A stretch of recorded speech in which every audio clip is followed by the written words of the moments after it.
Pemirsa, Presiden Joko Widodo mencoba memainkan lato-lato, sebuah permainan tradisional yang tengah viral di sela-sela kunjungan kerjanya di Pasar Baru, Subang, Jawa Barat. Ya, saat meninjau Pasar Baru, Kabupaten Subang, Presiden Joko Widodo mencoba memainkan lato-lato.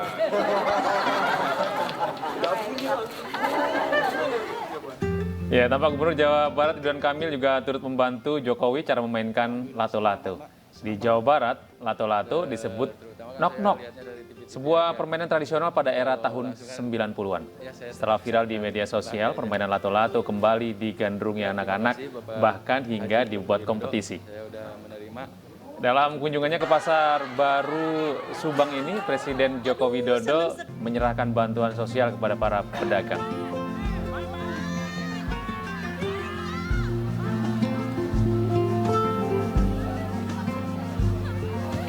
Pemirsa, Kelenteng Tua Pankow di Bogor, Jawa Barat tidak hanya dikenal sebagai tempat ibadah bagi warga Tionghoa. Vihara Mahabrahma juga disebut-sebut sebagai simbol toleransi antar umat beragama.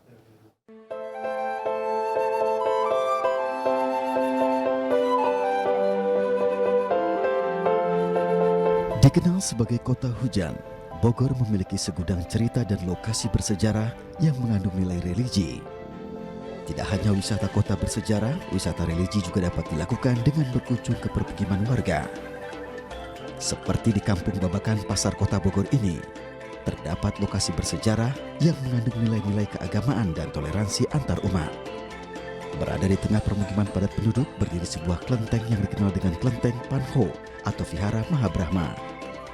Menurut tradisi lisan warga sekitar, kelenteng ini berdiri sejak kerajaan Pajajaran pada masa Ratu Jayadewata atau yang dikenal sebagai Prabu Siliwangi. Tak sekedar menjadi lokasi ibadah bagi warga keturunan Tionghoa, vihara ini terbuka bagi warga umat muslim sekitar yang ingin berkunjung mempelajari nilai sejarah. Kita di sini selalu menerima bagi umat muslim, baik yang dari dalam kota maupun kampung sekitar sini juga, ataupun yang dari luar kota, kita persilahkan. Nah itu mungkin salah satu diantaranya keunikan daripada kelenteng ini, yaitu kita ada keberagaman. Sebagai representasi toleransi keberagamaan, di dalam vihara ini terdapat makam Raden Jayadiningrat, seorang pemuka agama terdahulu yang kerap didatangi warga sekitar maupun dari luar Bogor untuk berziarah. Rukun, damai, jadi nggak ada ini itu segala macam, masing-masing lah. Kalau menurut saya sih nyaman, cuman biasa-biasa aja.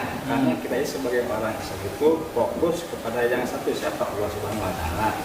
Agenda moderasi beragama artinya kita harus saling menghargai ya satu sama lain dalam konteks hubungan antara manusia dengan manusia, bukan hubungan antara manusia dengan Tuhannya.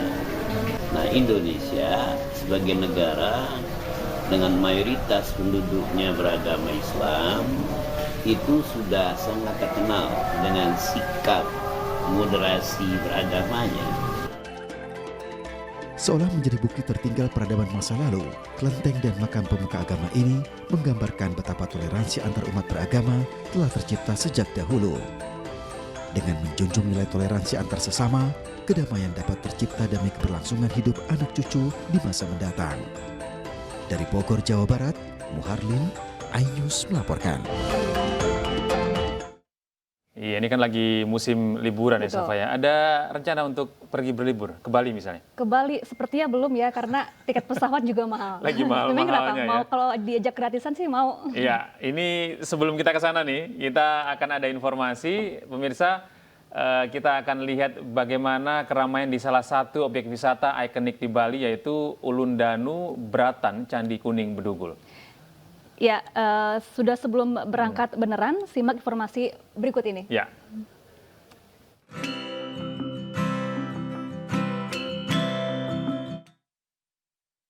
Ingin mendapatkan suasana yang berbeda di Pulau Dewata, Anda bisa mengajak keluarga ke objek wisata Ulundanu Bedugul. Selama bulan Desember, para wisatawan selain bisa menikmati sejuknya udara dan suasana asri di tepian Danau Bedugul, pihak pengelola juga menyajikan parade gebogan sebagai daya tarik wisatawan.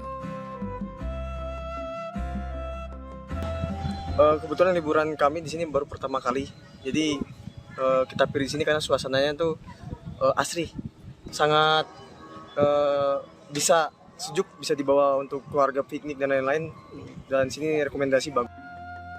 Dengan tiket masuk Rp30.000, wisatawan dapat menikmati keindahan arsitektur khas Bali dengan latar belakang perbukitan serta Danau Bedugul yang mengelilingi area pura. Sejak sepekan terakhir, kunjungan wisatawan meningkat hingga 25% per hari. Kunjungan wisatawan selain didominasi oleh wisatawan domestik, juga diramaikan wisatawan mancanegara. Saat ini rata-rata kunjungan untuk tamu mancanegara sekitar 700 per hari, untuk tamu domestik 1.500 per hari. Kalau dibanding tahun lalu sih, tahun ini Objek wisata Ulun Danu buka mulai pukul 7 pagi hingga 7 malam waktu Indonesia Tengah. Dari Tabanan, Bali, Indira Ari, iNews melaporkan. Iya, kalau kita lihat cukup ramai ya di Bedugul ini ya. Nah, selain di Bedugul ini ada eksotisme daya tarik wisata yang lain di Bali. Tentu saja ini ada Tanah Lot. Di sini juga masih menjadi magnet bagi wisatawan mancanegara maupun domestik untuk liburan. Ya, dalam sehari kunjungan ke lokasi ini mencapai 8.000 orang.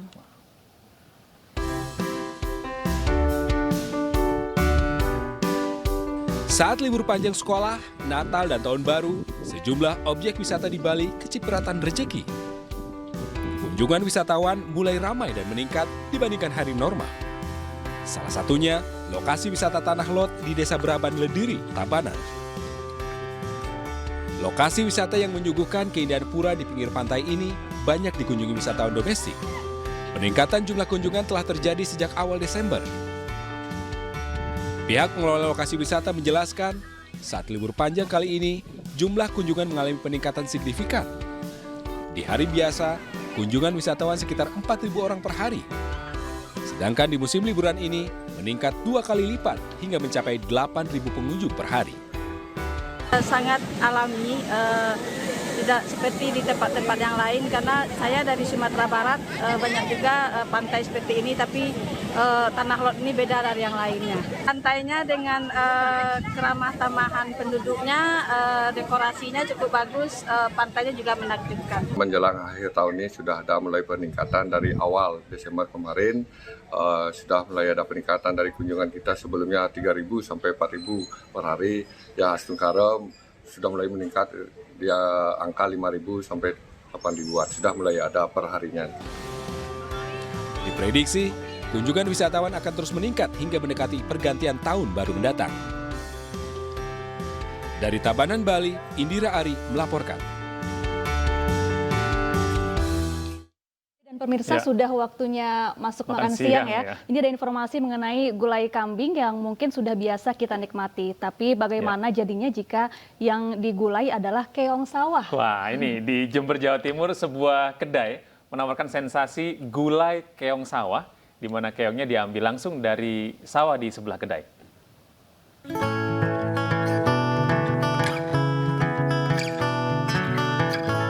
Yuyun, warga Kelurahan Jember Lor, Kecamatan Patrang, Jember, menciptakan menu gulai keong sawah. Menu tak biasa ini muncul setelah Yuyun melihat banyak keong di sawah sebelah kedainya. Bumbu gulai keong sawah sama dengan gulai pada umumnya, yaitu menggunakan rempah-rempah dan bumbu pilihan yang telah dihaluskan. Namun yang membedakan tentu daging gulai yang berasal dari keong sawah. Sebelumnya daging keong diambil dari sawah, dicuci dan direbus terlebih dahulu hingga matang.